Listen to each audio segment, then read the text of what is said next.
Hey, what's up guys? In this week's video, I'm opening a box.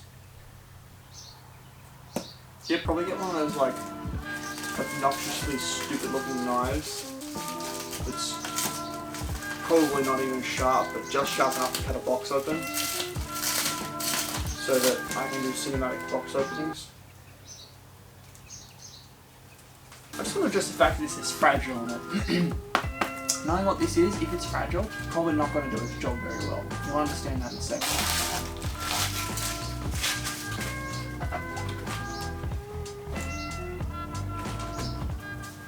Any guesses?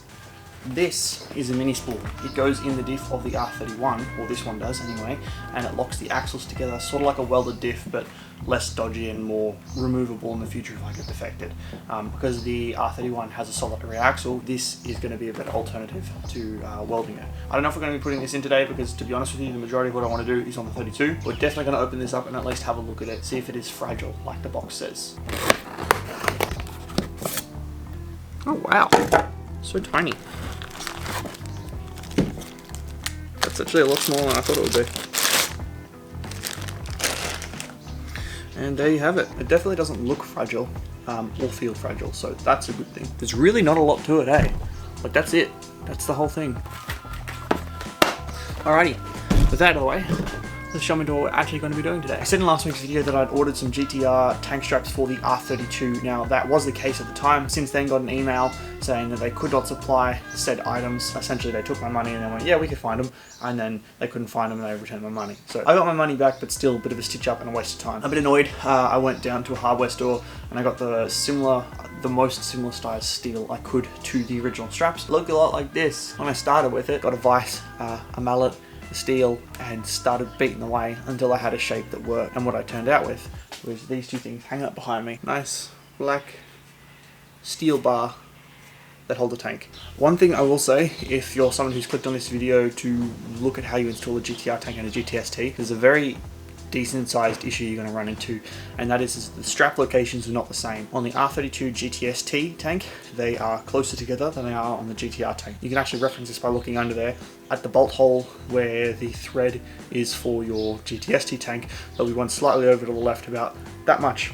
Not much, but just enough, and there's no thread on that one. You can either do a nut insert on that one and follow it all the way back along the factory mounting, and then put another nut insert at the back, which is what I tried to do, but it didn't go well. It got in there pretty well and it wasn't going to twist or anything. It was in there sturdily. Then the sheet metal that's holding it there just does not feel safe. I was not confident putting anything holding petrol and or something that could destroy my entire car on that. So what I did is I just mocked it up for the factory location for the GTST one. So the other metal bar is actually bent out to be the right shape to go over sort of the center. Not really the center, but more so the center than the factory location for it. So the only thing I really have to do before I put this on the tank, which is already propped up, on this, basically just a rubber grommet thing to prevent it from scuffing up the tank. They're both on there, ready to jump underneath the car.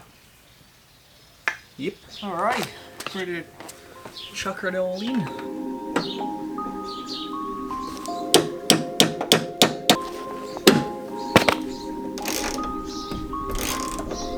That's one installed.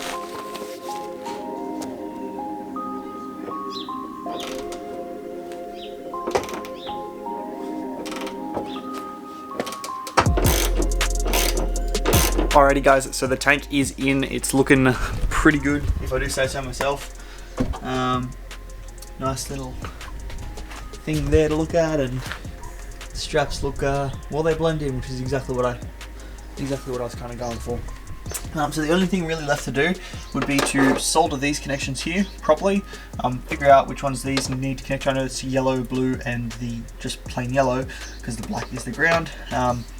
But I still got to figure out which one to which and all that kind of crap, and then plug it in. Really, that's it. I'm not going to be doing this in this week's video because soldering and that, I mean, although it's something I could do poorly, it's not something I want to do and have it half-assed or break later on. So I'll just leave this. I'll take this to my mate's place and we'll probably solder that there. So next time you'll be seeing this, it'll just be a matter of plugging this in and that'll be good to go.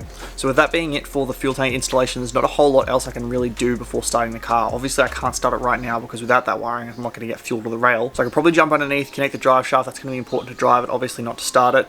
I want to put the exhaust on because I completely blanked that I hadn't put that on yet, so that definitely needs to go on so I don't light my engine bay on fire.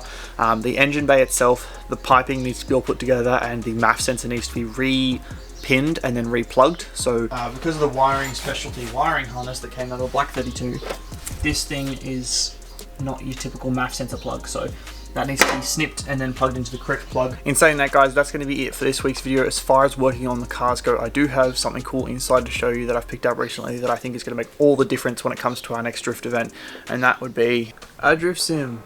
So this is a G920. Obviously it's got a different wheel. It's mounted to something so that it stays sturdy, sort of sturdy, and it's just running through Alyssa's PC so that I can get a bit of practice when I'm not actually at the track, because I'm not at the track a lot.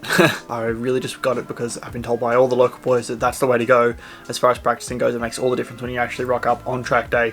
You're able to put down better laps and sort of link a bit better, or it just helps with drifting, helps learn those muscle memories. So that's all I've got it for, is to sort of help me do that, but also it's an awesomely fun way to waste time. Like, it's so much fun. So yeah, anyway, I have no idea how, but I'm gonna film myself turning a couple laps, and that'll probably be it for this week's video. I hope you guys have enjoyed. I'll catch you next week's video. We're probably gonna be working on the R31. I'm not too sure yet. There's not really anything else to do, so it'll probably be the R31. But yeah, anyway, I hope you guys enjoyed this as much as I do, and I'll catch you guys next week.